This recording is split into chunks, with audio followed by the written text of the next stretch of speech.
Bonjour à tous, donc à ce stage de Reiki donc à Strasbourg 20 et 21 juillet 2019.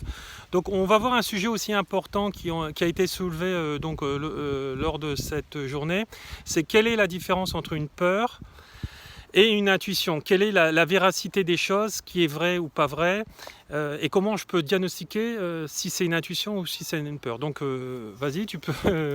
Oui, en fait, c'est ça que je me posais la question, c'est quand tu fais la différence, parfois on appréhende des choses, on a l'impression qu'il va se passer quelque chose. Voilà, on appréhende les choses, ouais. Voilà, donc comment je peux faire la différence en me disant est-ce que c'est mon sixième sens ou est-ce que c'est lié à une peur? Alors souvent en fait quand on est dans le début de l'éveil spirituel, en fait de compte on ne sait pas faire la différence entre donc une peur et une intuition. Donc comme je disais tout à l'heure, une intuition c'est toujours positif. Ce que l'on va percevoir, une intuition c'est toujours positif. Donc voilà, c'est comme ça que vous savez. Une peur c'est une perception toujours négative. C'est toujours comme ça et c'est systématiquement comme ça. Voilà, parce que vous n'avez pas de don médium, etc. Après, ça se vérifie. Comment ça se vérifie? Une peur, elle est toujours liée à votre passé. C'est-à-dire que c'est une blessure en effet miroir la plupart du temps qui fait référence à votre enfance, avec vos partenaires que vous avez eus ou avec d'autres personnes de votre vie que vous avez déjà eues.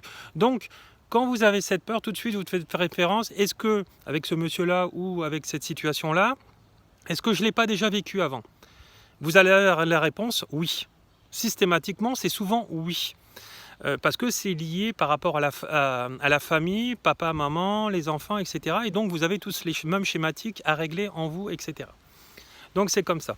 Une intuition, c'est une intuition réelle, c'est-à-dire c'est une intuition positive. C'est-à-dire, il va se produire ça de bien dans ma vie, effectivement, ça va arriver parce que mes paroles sont toujours en accord avec mes actes, donc pensée, verbalisation et action.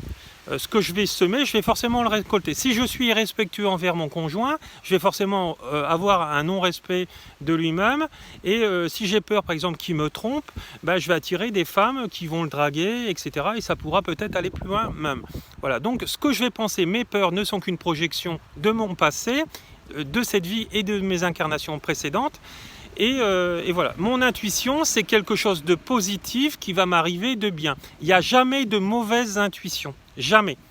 Tout ce qui est lié à mes peurs, c'est des perceptions qui sont liées à des peurs et c'est quelque chose qui est faux. Mais c'est quelque chose que je vais créer moi par rapport à mes pensées, puisque je suis un aimant, tout est énergie.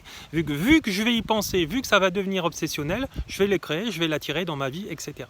C'est uniquement ça.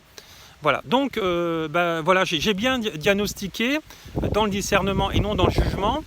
Et toutes les personnes qui vont dire l'inverse, c'est des gens qui ne sont non éveillés, qui débutent l'éveil et qui sont complètement perdus par rapport à leur souffrance et ils croient, voilà. Il y a tellement de gens, par exemple, qui préfèrent arrêter avec des partenaires, des bons, etc., plutôt que travailler sur la blessure et fuir, mais rester avec des anciens qui préfèrent être arnaqués. Mais tout ça, c'est inconscient, parce que ces personnes-là ne sont pas capables de travailler sur elles, et encore moins de guérir leurs blessures, donc elles vont attirer toujours des gens, et elles vont préférer rester inconsciemment avec des gens qui vont les arnaquer, et voilà.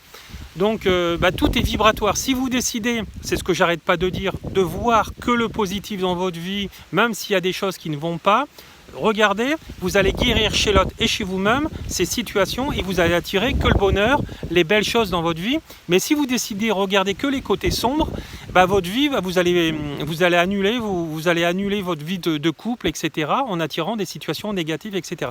J'aurais bien que tout dans la vie est pardonnable. C'est lié à l'éveil spirituel. Seuls les gens dans la conscience, dans la pleine conscience, pourront le comprendre et travailler sur eux. L'herbe n'est jamais plus verte ailleurs. Si les deux veulent travailler, s'il y en a un qui abandonne, c'est qu'il n'est pas du tout éveillé. Et voilà, parce que notre incarnation demande de travailler sur nous, demande le pardon, demande l'acceptation. Et si les deux veulent travailler et se corriger et réparer comme faisaient nos anciens, on peut changer et on peut guérir toutes les situations. Je dis bien toutes les situations. Une personne qui ne voudra pas guérir une situation négative, c'est quelqu'un qui sera dans l'orgueil, dans l'ego spirituel si elle est éveillée, ou dans l'ego tout simple si elle n'est pas éveillée, et qui va plomber sa vie. Et toutes ses prochaines relations, tant qu'elle n'aura pas guéri tout ça, ça va se reproduire sans cesse et sans cesse et sans cesse et sans cesse. Voilà. Vous avez encore des questions ou vous avez tout compris, etc. D'accord, voilà. Donc si vous avez tout compris ou si vous manque des choses, n'hésitez pas à interagir sous cette vidéo, mettez un pouce sur le haut sur la vidéo si vous aimez, partagez et puis n'oubliez pas que cette chaîne est gratuite, donc vous pouvez vous abonner gratuitement. Merci, au revoir, bonne journée, bisous bisous à tous, beaucoup d'amour inconditionnel, au revoir.